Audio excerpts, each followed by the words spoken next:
Hey my friends, welcome back to the channel. I am Huck, and today we're going to do what pretty much everybody does at this time of year, and that is compile a great 31-day watch list for the month of October celebrating Halloween. And what I'm going to do today is a little different than how I've done it in the past. I'm basically going to do subgenres for all 31 days so we can really have a great mix of Halloween, horror, comedy, sci-fi, all these great mixes into one. So this one's going to be a good one. Stick around.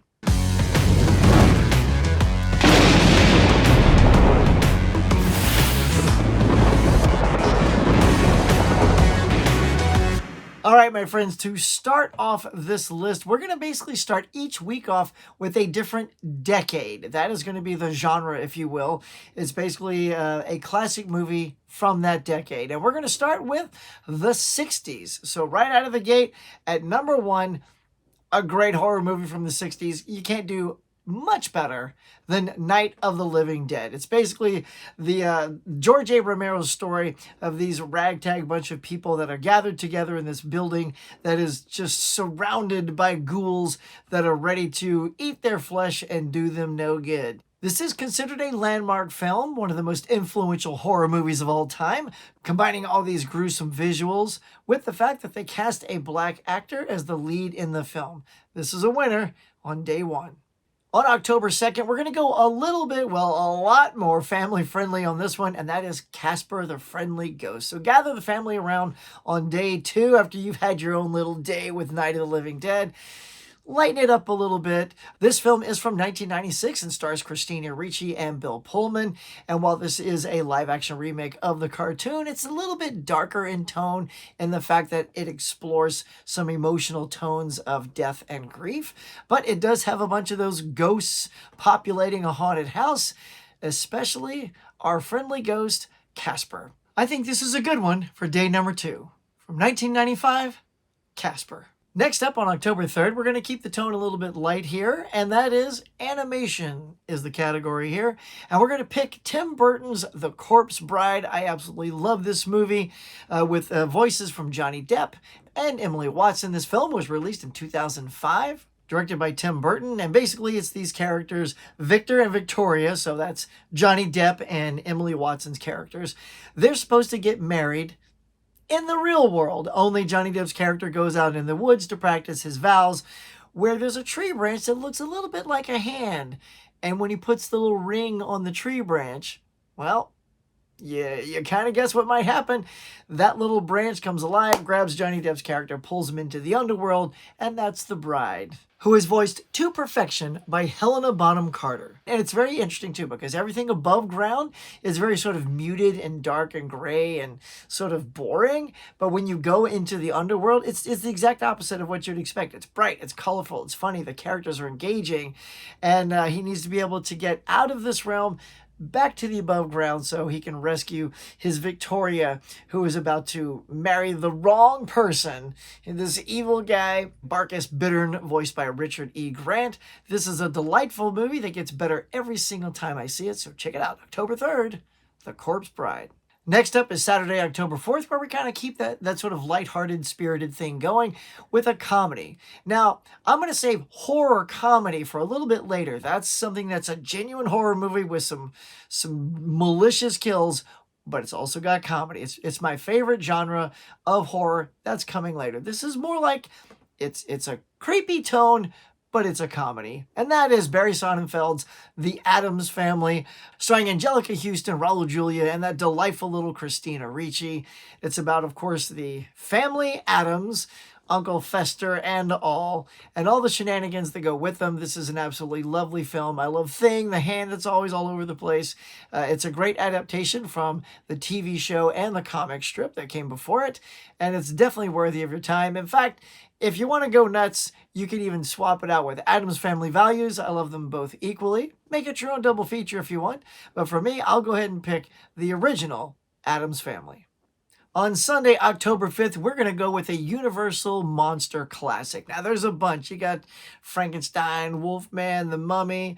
But I am going to pick for you The Invisible Man, starring Claude Rains. It was released in 1933 and directed by James Whale, the same person who gave us Frankenstein. This one, I think, doesn't get talked about as much as those originals, like Frankenstein, Dracula, Wolfman, Mummy, all those. He seems to come in way later, but I'm telling you, this movie is fantastic. The story goes like this. Claude Rains plays this scientist, Jack Griffin, and when he reveals his new ability to his old mentor and his fiancée, it's clear that there is a side effect to this potion, and that is insanity. He just can't seem to contain what's happening, and things go off the rails, and eventually the police go on a hunt to try to track him down. Of course, he's invisible, he's very hard to find, and it's a really well-acted piece. Now, you do have some of those great Universal tropes where some people overact quite a bit, and then there's Claude Rains, who is just acting his butt off, and it's so good. So I give to you on this day, The Invisible Man from 1933. All right, catching up here on Monday, October 6th, we're going to go with a found footage movie. And look, let's just go back to the original. It's been a long time since I've seen this, and that is the Blair Witch Project. When this movie came out, it was quite the stir. When I saw this in the theater, it was like nothing I'd ever seen before. When they started the movie, there were no trailers, no promos, no commercials. The theater went dark, and a disclaimer came up that said, in October of 1994, 3 student filmmakers disappeared in the woods near Burkittsville, Maryland, while shooting a documentary.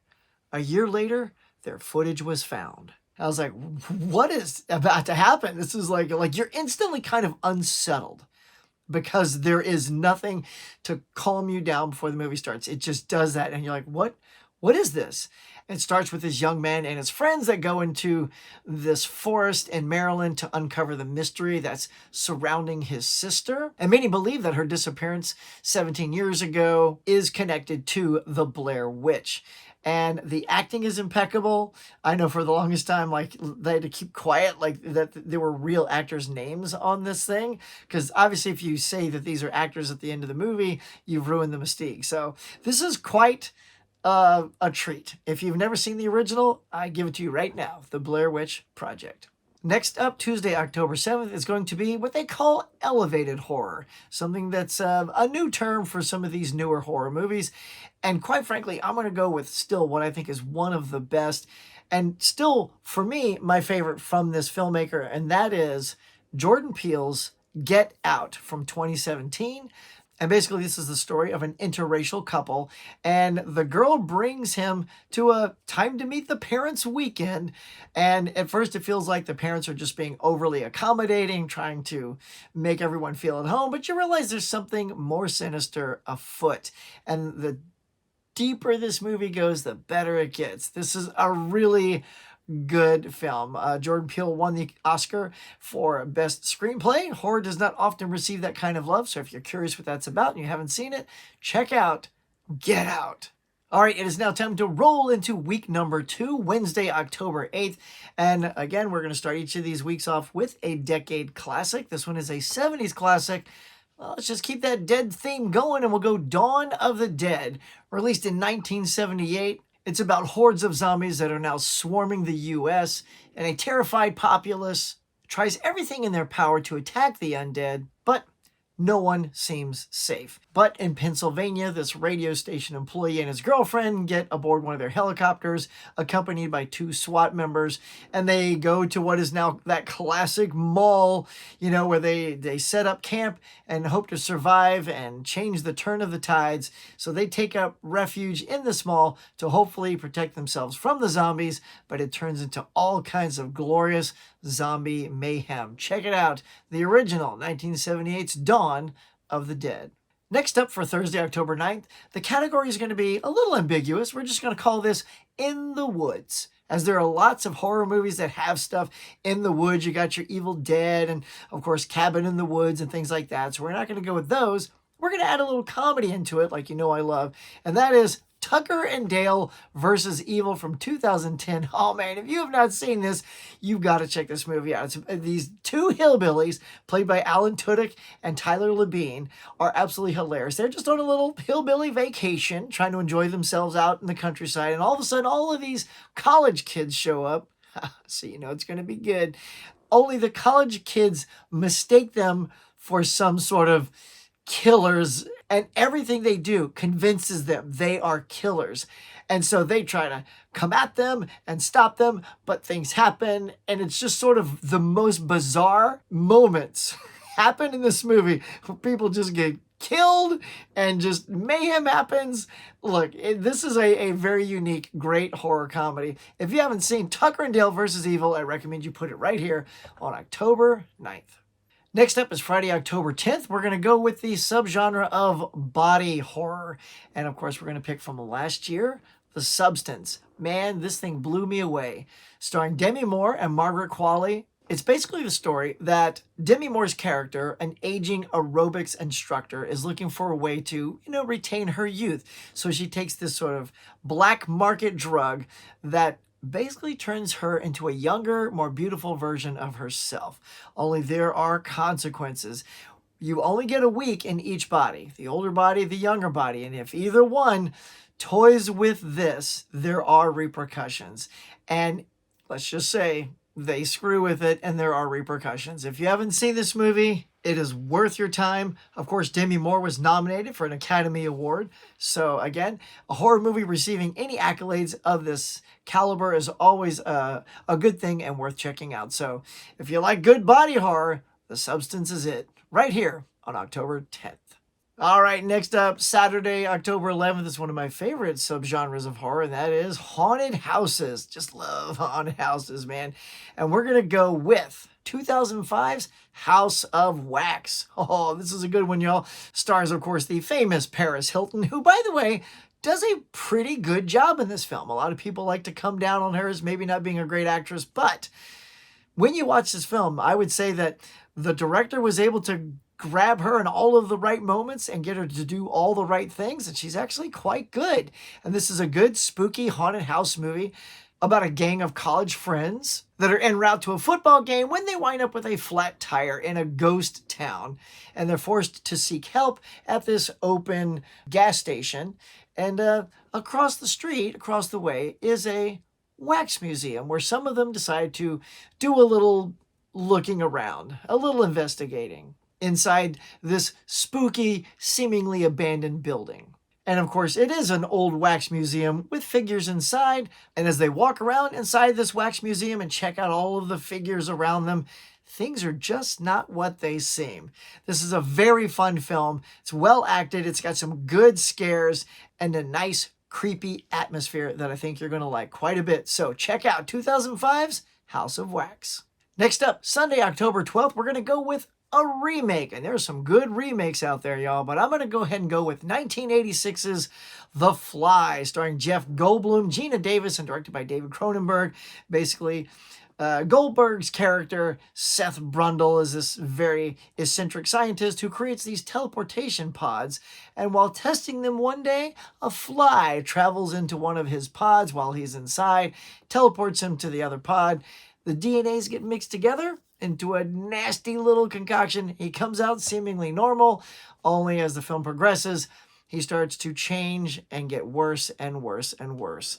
You could also toss this in as a body horror movie, because at the end it is certainly that. But it fits nicely here as a remake, one of the greatest remakes of all time. Fantastic performances, good thrills and chills. Check it out, 1986, The Fly.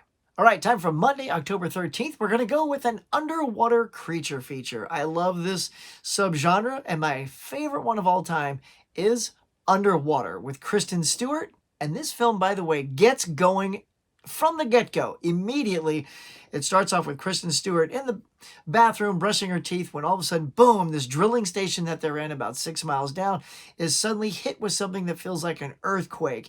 And it doesn't let up. It just starts and never lets up. And basically the inhabitants of this drilling station need to get out of it, walk across the bottom floor to get to another facility for safety. Only what they encounter is, you guess it, a bunch of terrifying underwater creatures. This is a good one, and it'll keep your attention and keep on moving. It's a very quick, short film. It comes in at a perfect 95 minutes, and it is so worth your time, especially if you love underwater creature features. If you do, check out Underwater. All right, let's keep this creature feature theme going, only let's get out of the water and go above ground and have a grounded creature feature. And we're going to go with 2007's The Mist, starring Thomas Jane and Marcia Gay Harden. The main plot of the story is Thomas Jane's character and his son end up at this convenience store because a thick fog rolls in and everybody has to sort of take up shelter in this place until it's okay to get out. Only while they're inside, something starts happening outside, and that's where those creatures come in. And they basically try to barricade themselves inside, keep themselves safe. Only what's happening outside may not be as terrifying as what starts to happen inside between the people. And it all escalates to a very dramatic conclusion that I won't reveal right now, but it is definitely a movie with one of the most memorable conclusions you will ever see. If you have not seen this movie, check out The Mist.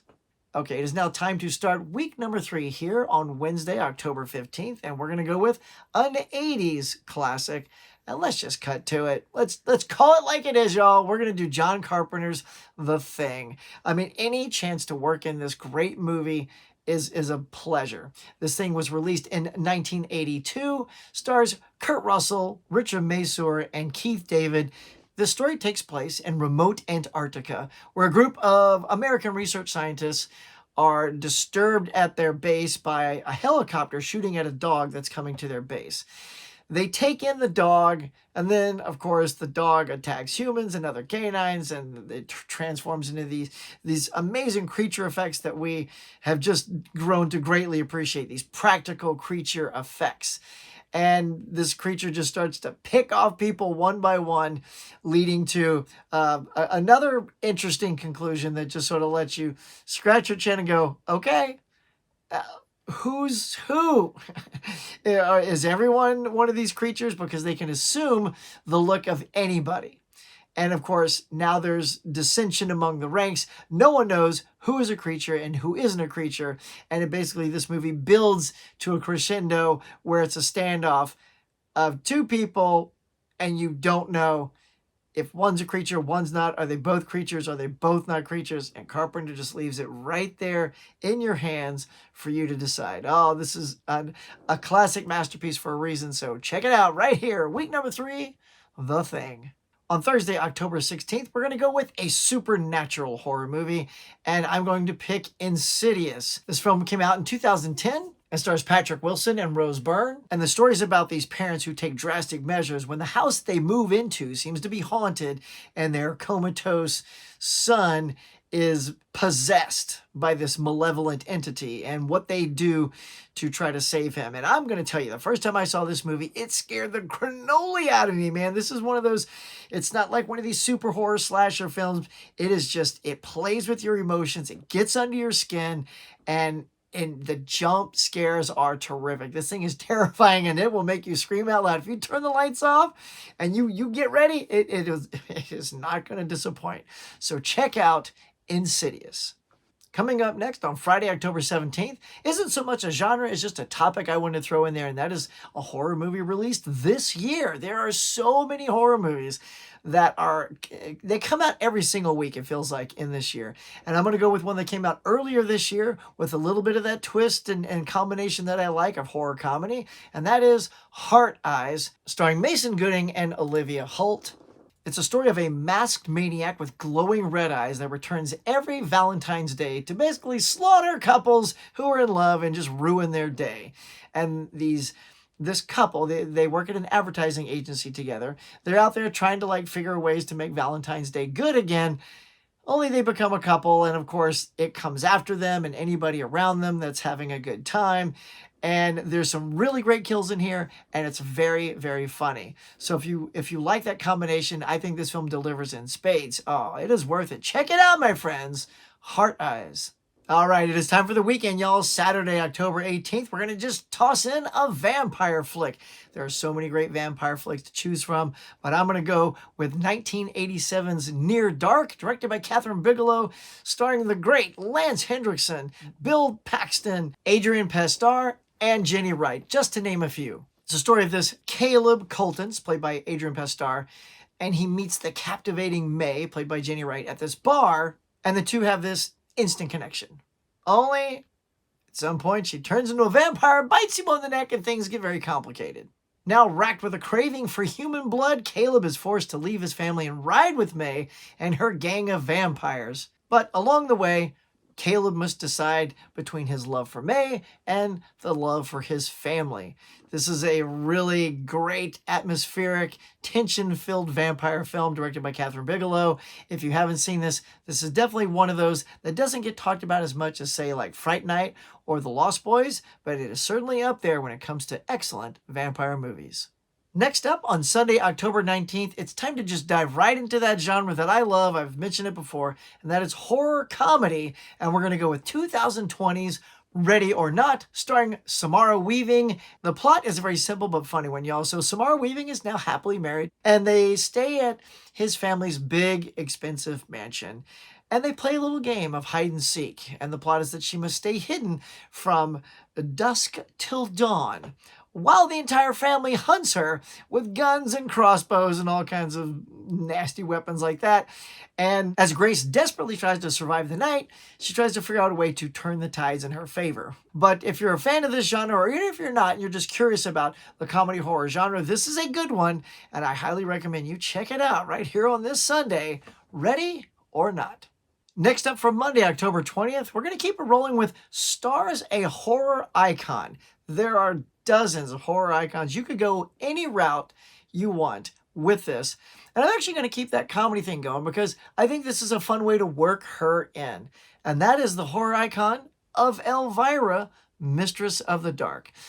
A film by the same name released in 1988. And basically our favorite horror movie hostess turns a community on its ear when she arrives to this town to claim her inheritance, which is this old beat-up, rundown mansion, and Elvira must battle an evil uncle and all these horrible townsfolk before she's burned at the stake by Edie McClurg. She's in this movie too. It's filled with great comedy. It's a very family-friendly thing with all that little wink and nod that, you know, Elvira's good to give you. It's a cute movie, man. I like it. It's just one that I love. So there it is. Check it out. Elvira, Mistress of the Dark. Now, on Tuesday, October 21st, we're going to get darker, y'all. I promise, right here with a psychological thriller. We're going to go with Denis Villeneuve's Prisoners, with a banger of a cast starring Hugh Jackman, Jake Gyllenhaal, Viola Davis, Terrence Howard, and Paul Dano. The story is basically these two families, basically Hugh Jackman and Terrence Howard's families are friends, and their daughters go out for a little walk on Thanksgiving Day, and they disappear. Gone, never to be seen again, right? And they suspect that it's this guy in this camper, played by Paul Dano, that abducted them. And Hugh Jackman goes on a tirade because Gyllenhaal, they take him in for questioning. They don't have enough evidence to keep him.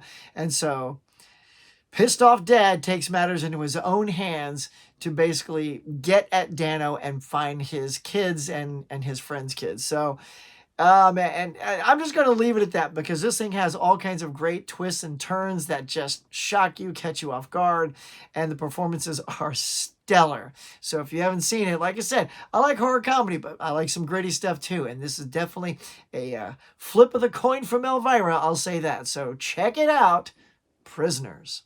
All right, gang, it is now time for week number 4. So here on Wednesday, October 22nd, it's another decade. We're going to go with a classic 90s horror film, and we're going to go with 1996 Wes Craven's Scream, starring Neve Campbell, Courtney Cox, David Arquette, Skeet Ulrich, and Drew Barrymore. In this film, basically, Wes Craven sort of reinvents the whole horror slasher genre, which was a little bit on a downtick at the time. It revitalized it, let's face it, it did. Mixing in a little bit of that horror and that comedy with all these townsfolk in this particular town that are terrified by a fright masked knife-wielding maniac who stalks these high school students in the middle of a middle-class suburbia. Wes Craven seems very happy to provide the tension and self-parody as the body count mounts, only the killer isn't always who you suspect. This has turned into a massive franchise. I enjoy the Scream franchise quite a bit, but we're going to start it right here with the original Scream. All right, next for Thursday, October 23rd, we're going to go with a little sci-fi horror, and we're going to go with 1998's The Faculty. The plot is basically all these students over at Harrington High think that their principal and all the faculty there seem a little bit alien to them. That's right, they're all sort of maybe possessed by some sort of alien, thus the sci-fi nature of this film. That's right, they're controlled by otherworldly parasites. The faculty, they try to infect the students one by one. And while they do get to a lot of those classmates, a lot of the other classmates bond together to try to stop them. Are they successful? Who made it out alive? You'll have to check it out. This is such a fun monster sci-fi horror movie. I love it quite a bit, and that is The Faculty. All right, it's now time for a Friday night movie, October 24th. We're going to go with a Sam Raimi horror movie. This guy's done so many good ones. But you know what? I'm not going to pick any of the Evil Dead movies. I'm going to pick something you may not have seen because you've seen those so many times. And that is Drag Me to Hell from 2009, starring Alison Lohman and Justin Long. In this film, Alison Lohman plays a loan officer who denies this woman a loan. And of course, she's a wicked voodoo woman and puts a curse on her after she's denied this loan extension.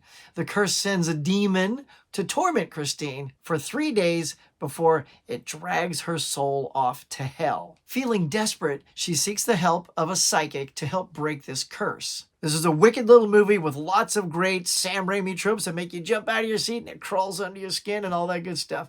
This is a good one, y'all. If you haven't checked it out, I recommend Drag Me to Hell. All right, all you slasher movie fans, I know you've been waiting for this one. So Saturday, October 25th is going to be slasher movie night. Only we're not going to go with all the traditional guys like Freddy, Jason, and all that jazz.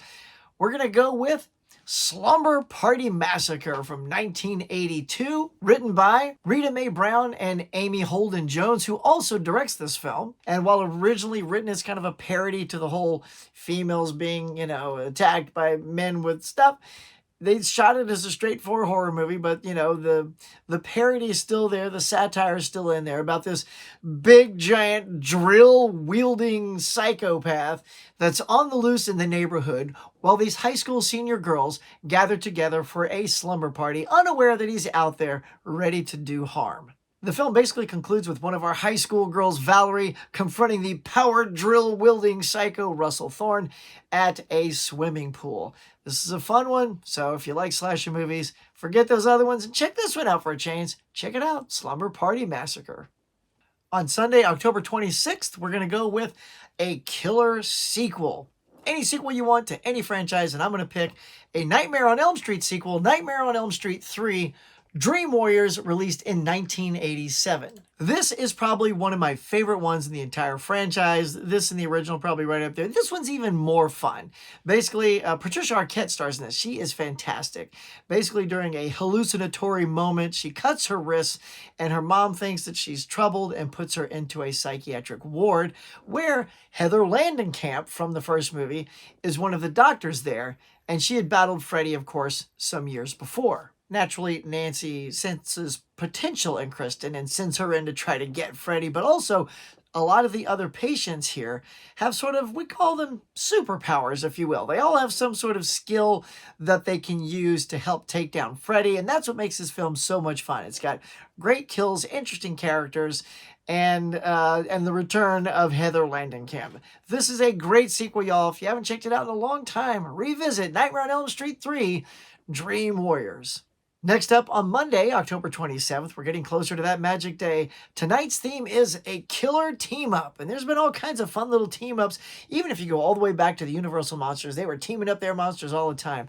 But I'm going to go with a more current team-up, and that is Freddy vs. Jason from 2003. The plot is basically Freddy Krueger is sort of losing a little popularity, a little steam around Old Elm Street, so he resurrects Jason Voorhees to go on a killing spree around Elm Street to generate that fear and maybe bring his power back to its full potential.